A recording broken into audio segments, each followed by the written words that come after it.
Maître, votre demande de mise en liberté de votre client vient d'être rejetée. Quel est votre premier sens?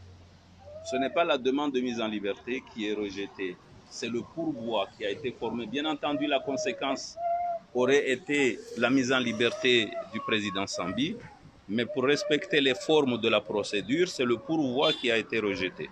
Ben, ma réaction est toute simple, c'est que c'est une décision qui, en soi, ne m'a pas surpris, eu égard à la manière avec laquelle cette affaire est traitée depuis son commencement jusqu'à aujourd'hui.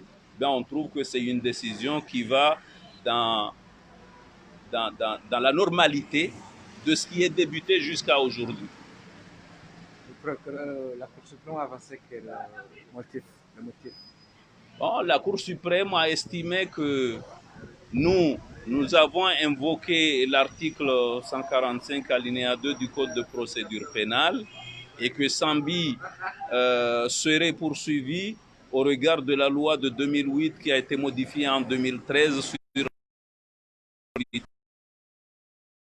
Moi, je ne suis pas d'accord.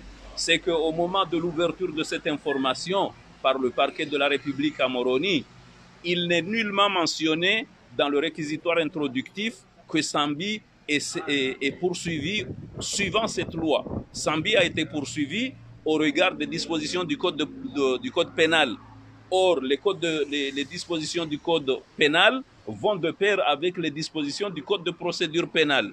On ne peut pas avoir une politique de deux poids et deux mesures entre la loi pénale et le code pénal et le code de procédure pénale qui font que chaque justiciable se fonde sur des dispositions de ces deux codes, soit pour demander une relaxe, une demande de mise en liberté, voire un acquittement.